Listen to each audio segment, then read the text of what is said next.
Hello, everybody, and welcome to another episode of another podcast with two girls. I am Ria, and this is another podcast with one half of the two girls. And before I've even introduced my guest, she's giggling in the background. I'm going to pre-introduce her, okay? No, actually, I'll let you do it yourself. My lady, introduce yourself. What is your name? My name is Glamazon Conservacious with 2 Z's and 3 N's. Only the real ones know. Only the real ones know. But today's episode is going to be a little bit different. It is what I would like to call a testimony episode. Like, have you ever been through something where you're just like, surely the Lord is going to use this for somebody else? I am happy to introduce this guest today for this very reason, because her testimony has blessed me. I know it'll bless you all. And here she is. And I did that because she's recently married. Morning. Husband is here, smiling. It's so beautiful. I am proudly my husband's wife. Amen. Yes. How does it taste? Love is sweet. It's Oh, wow. But yes, your name, ma'am. My name is Sibusisiwe Ilunga. But most people call me Busi. Yeah. Hi, Boosie. Hi, girl. How you doing today? How you doing? I'm good. You looking nice. We kind of matching or whatever. Oh, great minds. I wonder how that happened. So Boosie and I had a really, really nice nail appointment this one time. She dragged me with her wisdom, and I thought maybe you can be dragged too. Those who have ears, let them have ears to hear. Amen. But I want to start here. It's the way you're looking at me. Am I looking at you too lovingly? No, it's that look, Yabana, in the classroom where it's like those two, they've separated them on purpose, but all they need is eye contact, and it's hey, you guys. Yeah, no, I do have that effect sometimes. Yeah, it's the inner mistress. But yes, so if we can please start here, because I think this is the part I had the biggest question about, and we spent the most time talking about your journey as a person. You started off in Bloemfontein, right? Yeah. And you came to Joburg. You were in one particular career path, moved to a completely different career path. Several. And in the midst of that, even a man came through that you at that point in time thought to yourself, this was not in my plans, Lord, but okay. And life just kept moving and moving and moving, and here you are. If we can start by Bloemfontein. Right there. Yes. All right. Please. Thank you. We'll take it back to 2011. So that was the beginning of my Bloemfontein era. First year students, golfsies, vibes, excited, you think, hey, you know everything. So I initially went to Bloemfontein to study psychology. And I thought I'm going to be the world's greatest child psychologist. And I mean, I'm still within that sphere of practice, but a lot has changed drastically since then. So I had gone there and I started studying psychology, but within maybe the first 6 months, I was like, And I called my mom, I called my sister, and I'm just like... But why? So the first couple of months, it's just like that introduction to what is psychology, yada, yada, yada. Yeah. And the first thing one of my lecturers said to me was, it doesn't end at a degree. And I was just like, I didn't know that, No one told you. Nobody told me, Yeah. And also because as a kid growing up, I always thought that I would be a musician. I always thought that I was going to be in the creative space. So psychology was kind of like that backup plan for me. Because love you, mom and dad, but in our household, it was encouraged, get a solid career and then let that be, the thing that fall back on. You are black. We are black. Was musician even a career? I mean, they supported it. Up From the until- distance. Yes. You know? Yeah. So, I went into psychology and yeah, I got very nervous because I was just like, I don't see myself studying this thing for the next 8 years, maybe 7, 8 years, because you have to get your master's before you can practice as a psychologist. So I was just like, girl, no. And so I was heavily involved with like on-campus activity, Yeah. Especially the creative side of things. Yeah. And so I was like, maybe let's see This if is I the can way. find my way into doing that, So I participated in pretty much anything that I could in Bloemfontein in terms of the arts. I even was in plays at Packoffs, which is like the Joburg Theatre of Bloem, per se. Yeah, and then at the end of my 3rd year, I was just like, I messaged my mom. Well, first I spoke to my sister because, listen, my sister, firstborn. Yes. Yeah. Yes. Yeah. Before mom Situation. comes, yes, becomes older sister. Yes. I spoke to my sister and my sister was like, listen, your parents, they want Yeah. facts. Answer the questions before the questions come. She's prepping you now. So I literally did all my research and I about different universities, what I can study in terms of performance, price point, everything. And I Yes. put it down in an email and I sent it out. An email. Girl, I said, I'm going to be professional. Y'all gonna take email. me serious? Yes. I emailed my parents. Yes, I sure did. Okay. Did you see? Who did you see? I sent it to my mom and my dad, and then I CC'd all my siblings. Because I said, ain't nobody gonna be left behind. And you need witnesses. Yes. Yes. And I that was a really good idea because it allowed it to be an open conversation. Okay. Yeah. Yeah. And they were very supportive of it. So at the end of my 3rd year, I left Bloem like I was never coming back. And so in like that December of my 3rd year, we were now trying to like apply to different universities or colleges for me to do performing arts. Yeah. And it wasn't coming right. I mean, I did land one audition to start at TUT, but yeah, it didn't work out. So 2014 comes around, 2014 comes around and I'm literally talking to anyone that's in the creative space that I knew from Bloem. And someone was like, listen, there's a program here at the Musicon where you can study and they'll even help you get a bursary. So I said, girl, say less. Yeah. Spoke to my mom. My mom was still at work at that time. And we applied for everything whilst my mom was at work and I'm at home. I was a week late because they had already started. I went there. They gave me a scholarship for that first year. Yeah. And I studied. It was such an amazing experience. Yeah. Learned so much about myself. Learned so much about the arts as well. And then in my 2nd year, it turned into a learnership. And at the end of that 2nd year, it was like, okay, so we're done now. And I was like, okay, so what? What do I do? And it was like, my parents were like, come home. Come home. So I left Bloem at the end of 2015. Okay. Moved back to Joburg.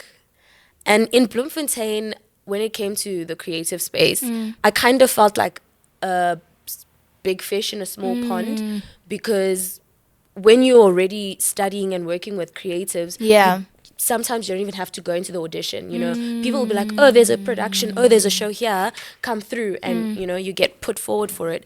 But in Joburg, this is like the biggest of oceans. Yeah. So I came here thinking, I'm gonna be the next Beyonce. Y'all gonna be asking for my autograph and stuff. Oh, and nah. But yeah, I was in for a rude awakening. I went in for audition after audition, agent after agent.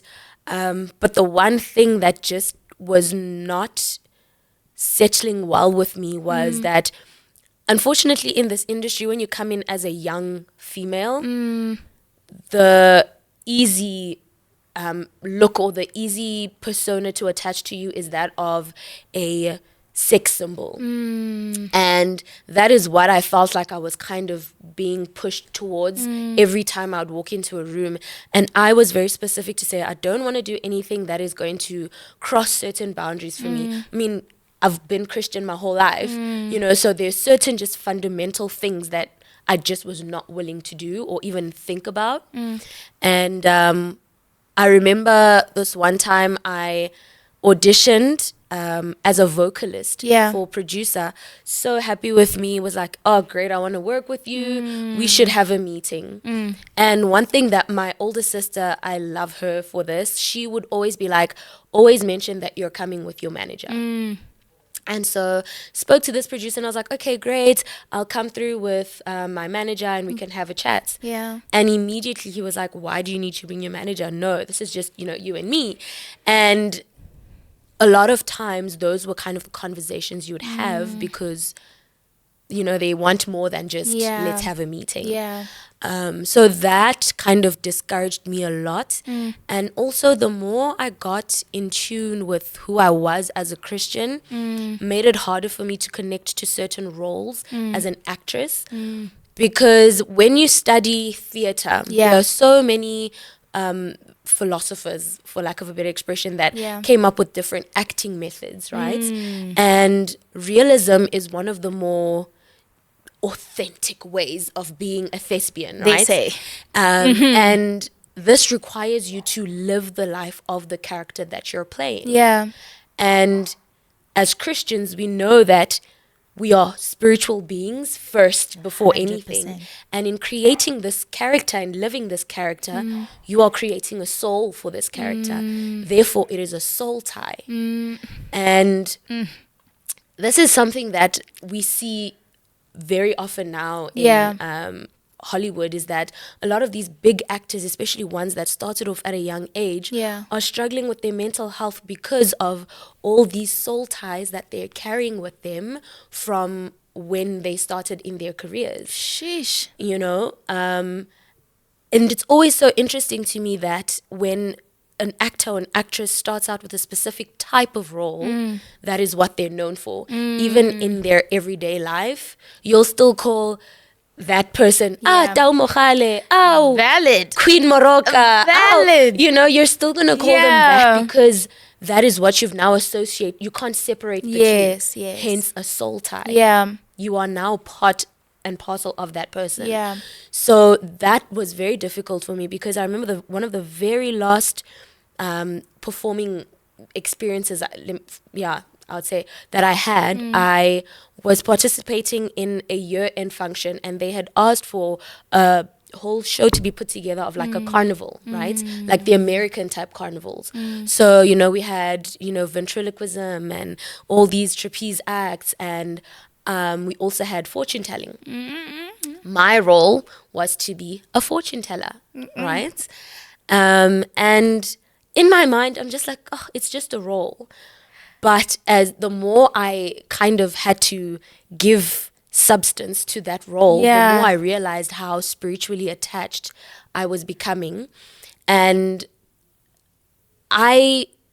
so in meeting with people in that situation, because we had to like sit with the people, they'll come in, they'll be like, oh, tell me my fortune. And I had these fake fortune card things, these tarot cards and stuff like that.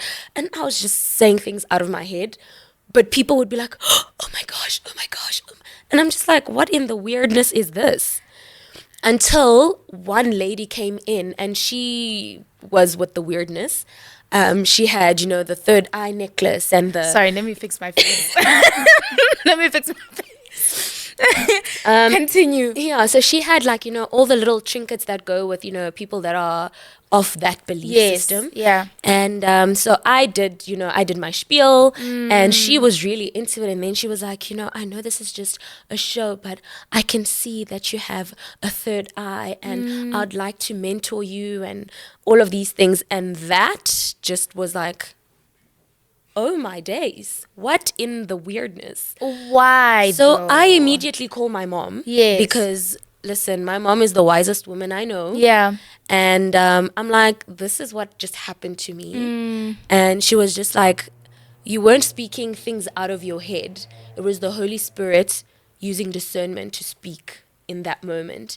And that is what you were using to speak to these people. Discernment. Not a third eye, not a fairy creature whispering things in your ear. And in that moment, I was like, okay, this is it. This is the last. Yeah. I'm not doing any of this anymore. Yeah. And it was a very difficult decision to make. Because, sometimes you sit back and you wonder like, oh, what if, I stayed a little bit longer? And because there's so many young people that in that time when I was pursuing that, I see what they are now. Yeah. And I'm like, had I continued, would I still be in the same spaces? Yeah. But I don't think that experience was a mistake. I wholeheartedly believe that it was a destiny thing for me to experience because it's helped me understand what I'm doing now a lot more, Did you, at that stage when you were experiencing this, I would call it a resistance, when you were trying to study and switch over to the arts, did that at some point come to you as like, was that maybe a sign? Oh, definitely. Did you take that resistance and be like, the enemy is fighting my doors? Or is it now, were those doors never mine to begin with? So back then, it was very much the enemy is trying to, this is a spirit, this is a demonic attack. Rabashe. We rebuke. But as I've grown older and I've kind of had an opportunity to reflect, I've realized that it was all part of the journey and part of the process. Because, the arts was something that was in me from my mother's womb type of thing, literally. But that was not the route I was supposed to take with it. And I wanted to take my own route because, sometimes we get the word, a word, right? And we're actually talking about this, I think yesterday with one of my leaders at church, is that you get a word and you think that word is right this minute and I need to act on it right this moment. Yeah. But it's a word where you need to go on a journey to get to that place sometimes. And you need to walk with God on that journey. It's not for you to be like, so I'm supposed to be, God told me that I'm going to be of influence in the arts. But he didn't tell you what time, what platform, you still need to walk that journey because you need refining. You still need to learn certain things. You still need to acquire certain skills. You still need to understand certain levels of wisdom, how to break things down. And so with me, I just thought, okay, fine, this is how I'm supposed to do it. And I went off on my own path, trying to figure it out. But God had always had a plan for me. And I just wasn't listening and paying much attention because even during that season, my relationship with God was not at its best. Okay. Yeah. And the more I pulled away from God, the more things just didn't make sense. But when I started coming back, the more clearer things became. And it was just like, girl, what you doing? But how did you reconcile that passion where it's just like, oh, I know you wanted it? So, like I said, the art has been something that was a part of me from the womb. Yeah. Right? That comes from how I was raised. Everyone in my family sings. Everyone in my family is creative in some way, shape, or form till to this day. And with my parents, when they were pregnant with me, mom and dad were singing in a church choir, and mom was releasing an album with her choir while pregnant with me. So that's how I was raised within the arts. For the kingdom. Okay. And I had to then go back to the drawing board and be like, but you gave me this skill, you gave me this talent. I don't understand why I can't use it. Yeah. And it took a very long time because when I was still home, before I went to Bloemfontein for varsity and all of that, when I was home, I was very much involved in the church. Church was my life. I sang in anything that was singable in the church, from kids' church to main service, everything.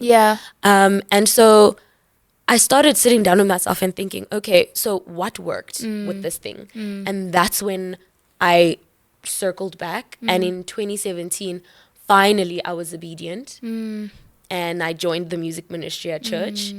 And leadership, hello. You're not just a member. She's not just a member. Sorry, just had to clarify. But yeah, so 2017 I was obedient and I came back to serving, not to church, but like, I'd Yes. always been coming, but I came back into serving and I committed to it. And I Yeah. was like, I'm going to stay the course regardless. And at that time, we weren't really that big. Joburg, CRC Joburg was very small. The music ministry also was very small, but I was just like, We're going. let with me this. run. Yeah. I'm running with it.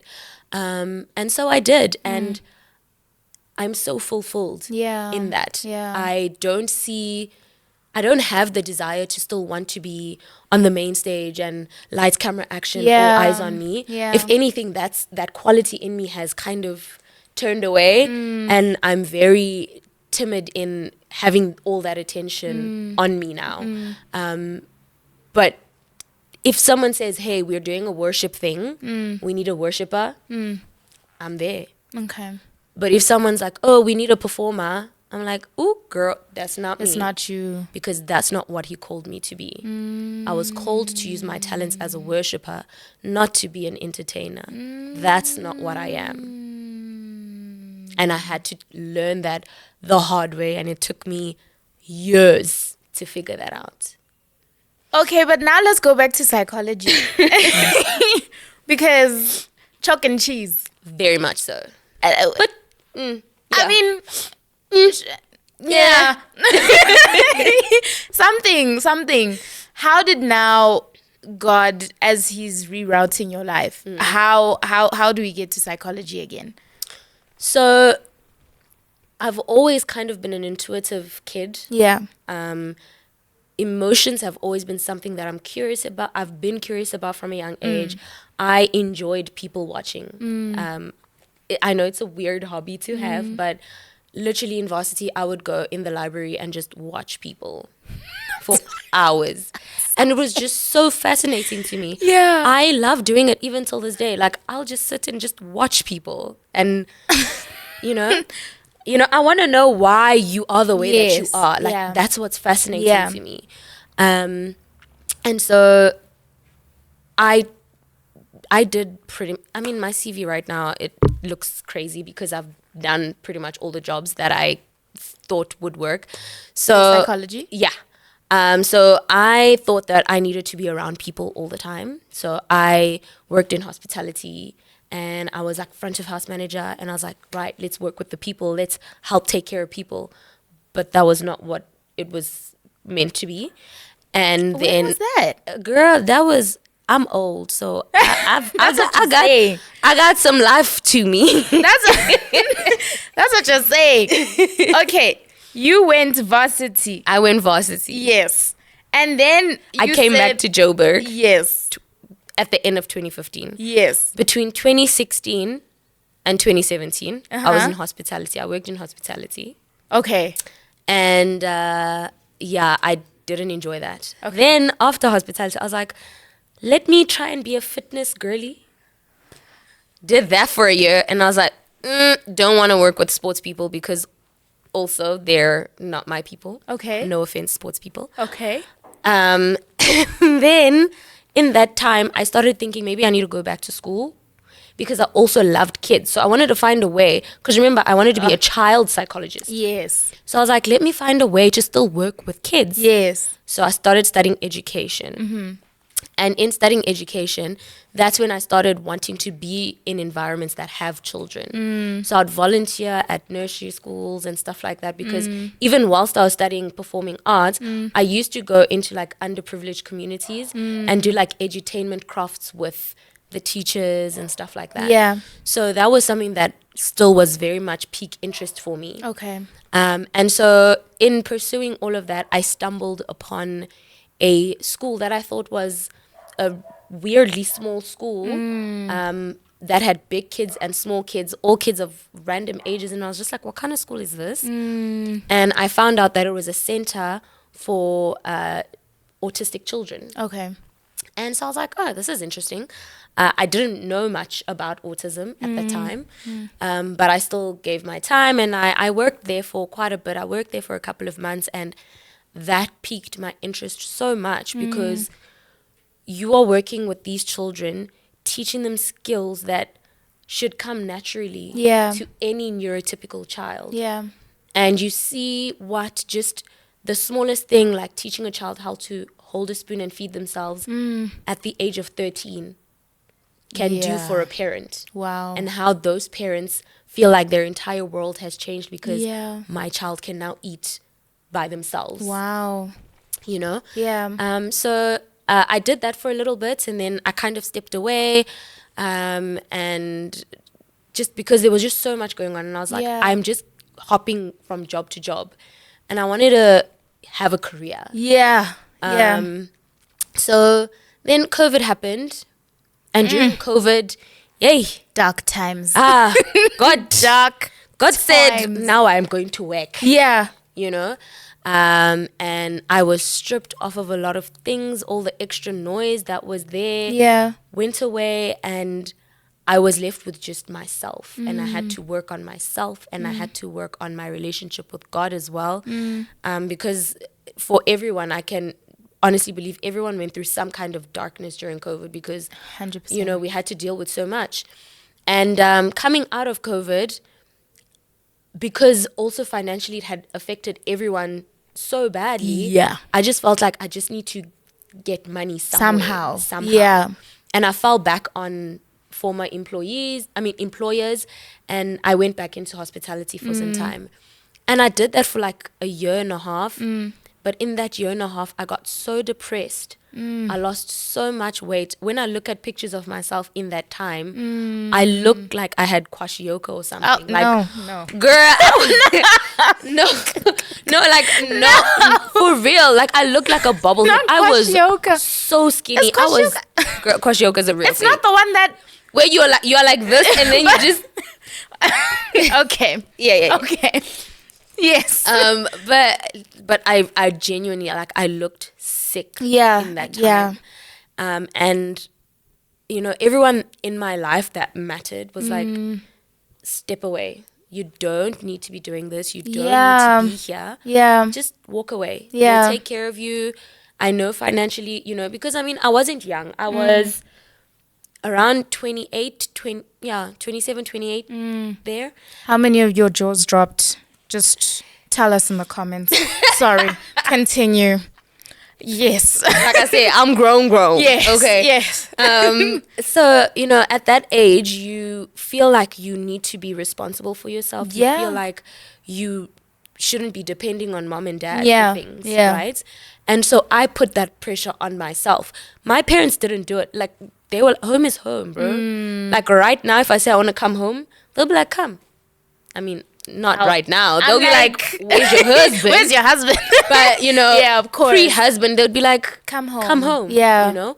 And so I went back home, and I also spent some time with my older sister, and they just kind of poured into me, you know?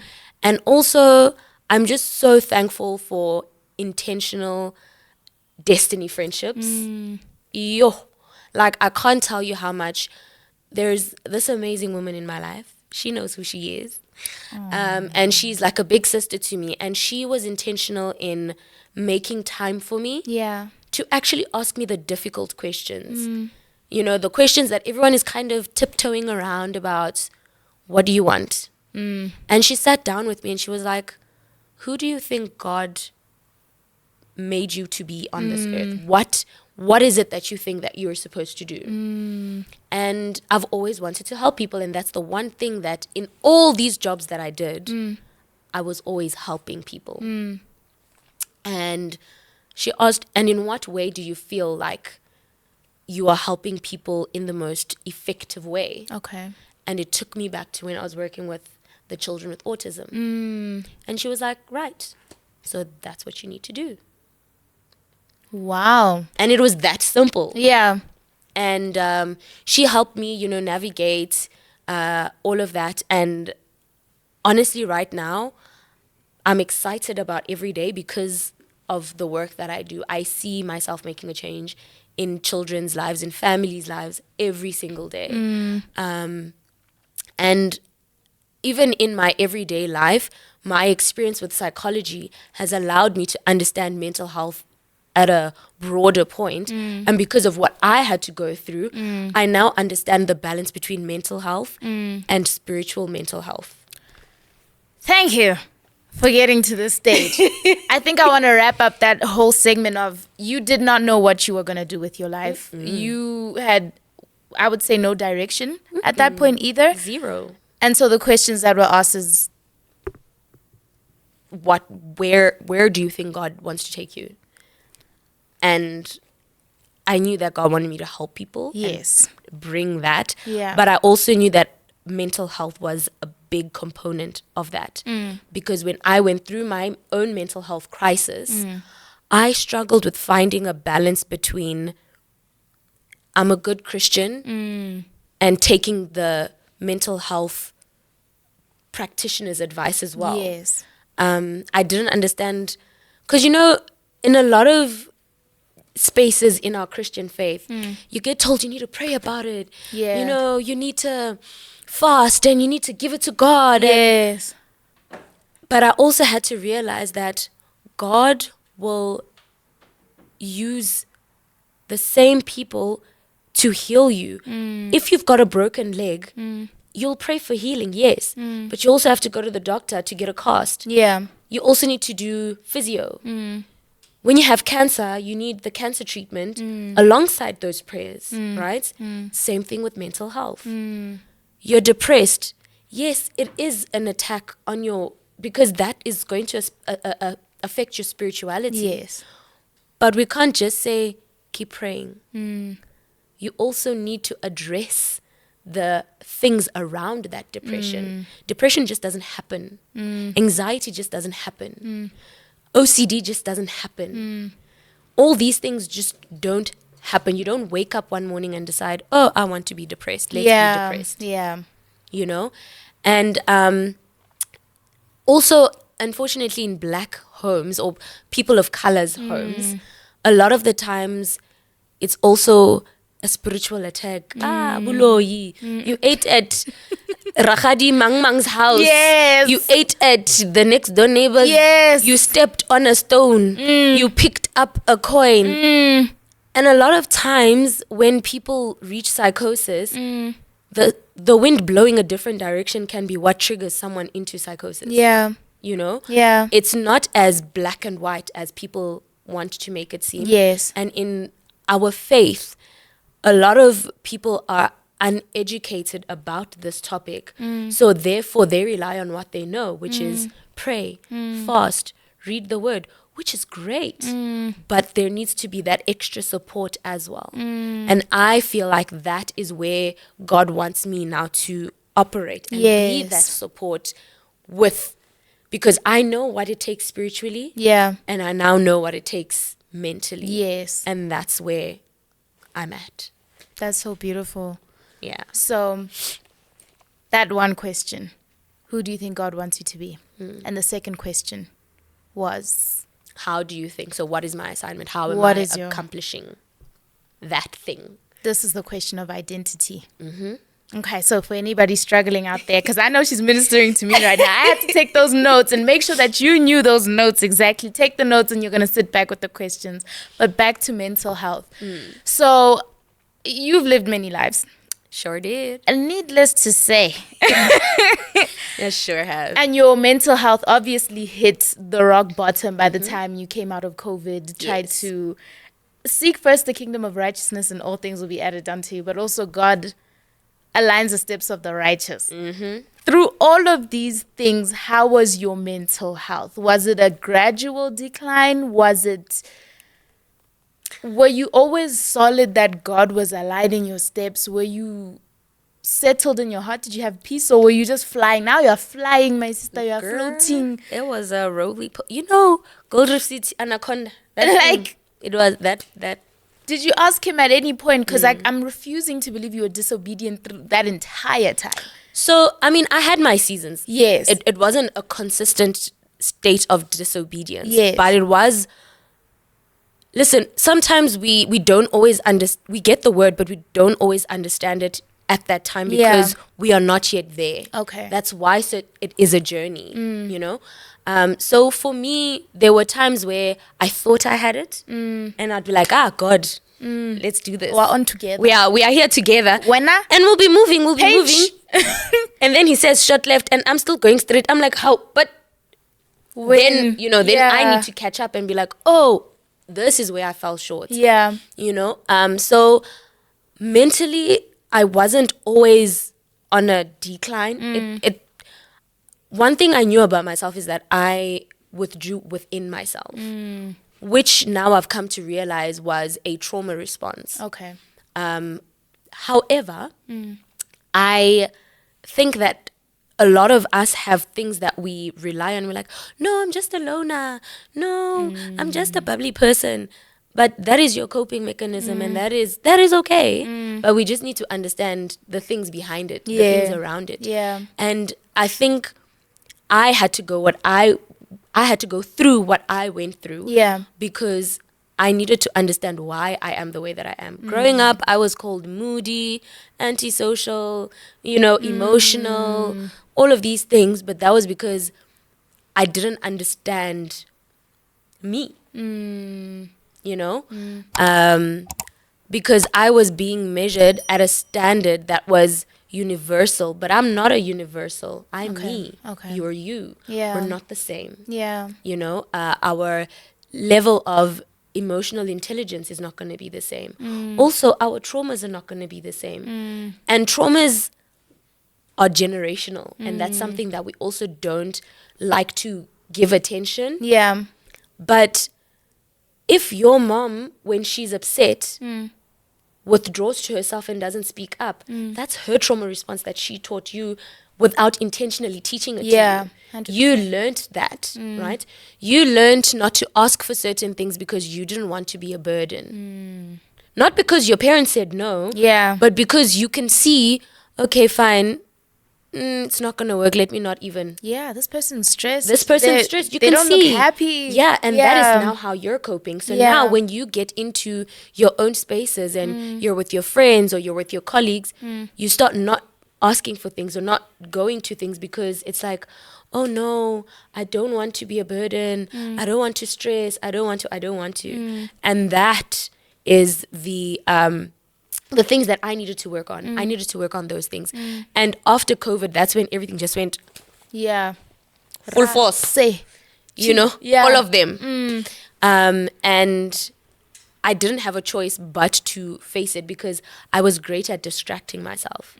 All these jobs were a distraction. And I'm sure it looked legitimate because you're like, this is a need. I'm making money. I need, yeah. No, all of those jobs were a distraction and a coping mechanism. So when it was all stripped away and all taken away, I had to sit and deal with myself. And once I finally dealt with myself, that's when the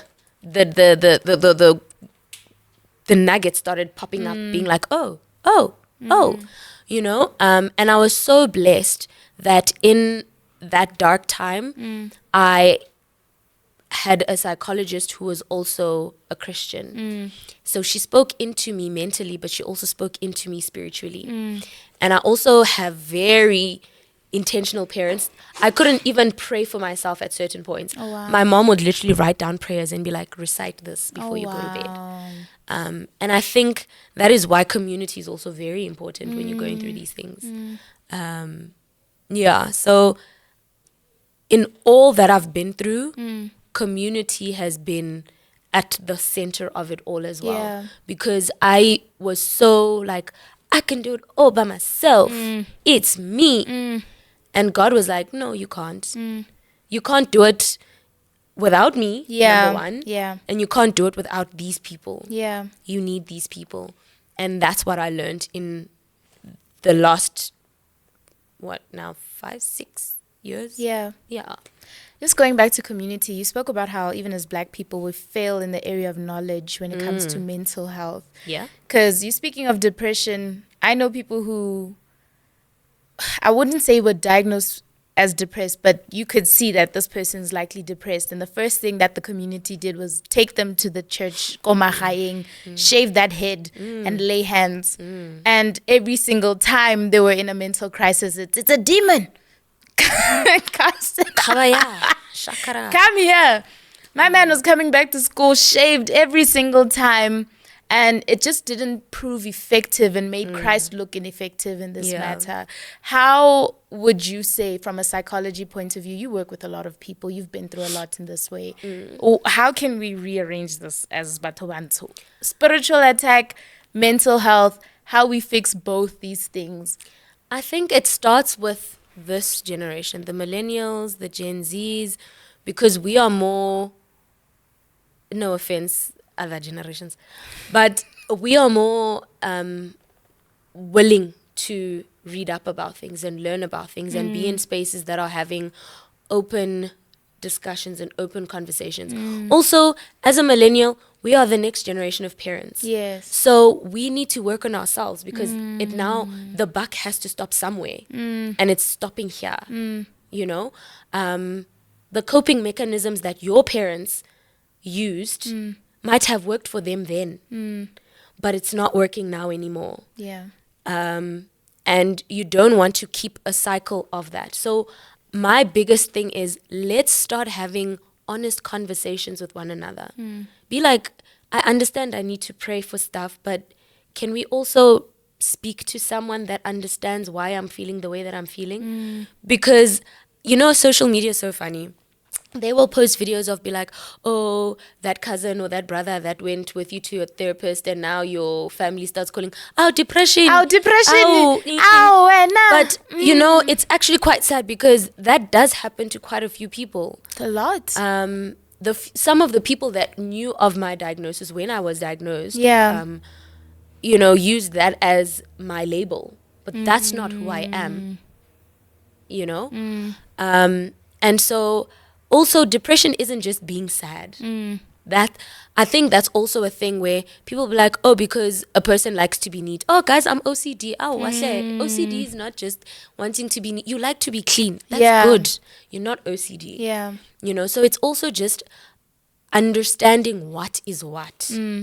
Because, for example, in school, you always had a chepu or a sipo at the back of the class that ma'am always shouted at because you're being naughty and talkative. Tsepo's probably being diagnosed at 27 to have ADHD. He didn't know. You know? You struggled with reading. Maybe you have apraxia. Maybe you have dyslexia. Maybe you have... There's so many things out there. But the resources also are very limited. But it's up to us to seek out those resources now as people that have access to things. Our parents didn't have access to things, but we do. So we don't have an excuse. So it's about intentionally wanting to educate yourself. Yeah. Because I know some people that are my age that'll be like, yo, I know nothing about depression, Shem. And that's not a good thing. Because what if your best friend is depressed? Yeah. How are you supporting your friend? Yeah. You wouldn't know. Yeah. So read up about these things. You know? Read up about these things. Learn to be open-minded as well. And just conversations, guys. Let's have conversations. Yeah. Yeah. Well, very valid point.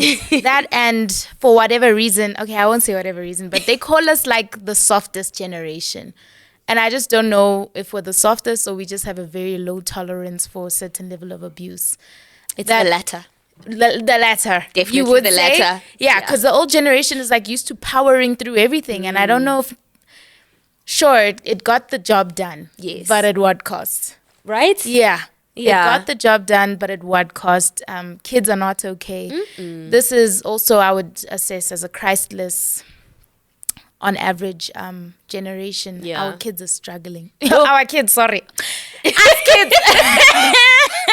My future kids. My future kids.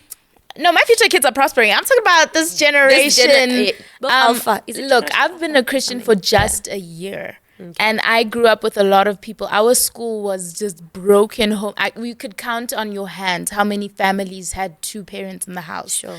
There were kids always getting expelled, always getting caught for drugs, substance use. You just have one conversation with that child.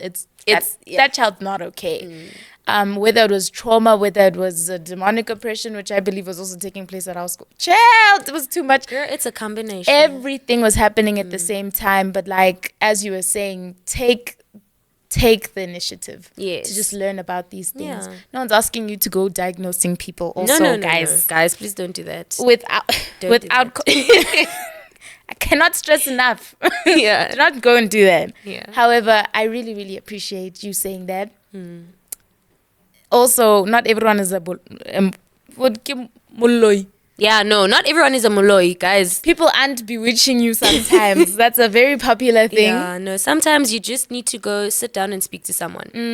Yeah. Okay.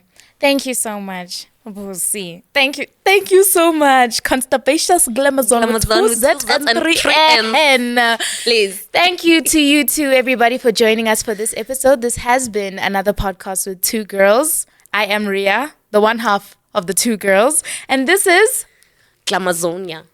Sorry, guys. Sorry. It's Busi. Sorry. Busi, beloved. Busi, thank you so much for sharing everything that you've shared with us today. And I hope this touches each and every one of you. Be sure to see us on our next episode Saturday at 9 a.m. CAT on YouTube and Spotify. Don't forget to like, comment, share, and subscribe. You didn't even touch those buttons. When I'm looking at you, what are you doing really? In any case, love you so much. Bye. Hey, Bana. Ayo. Yeah. Yes. Yeah.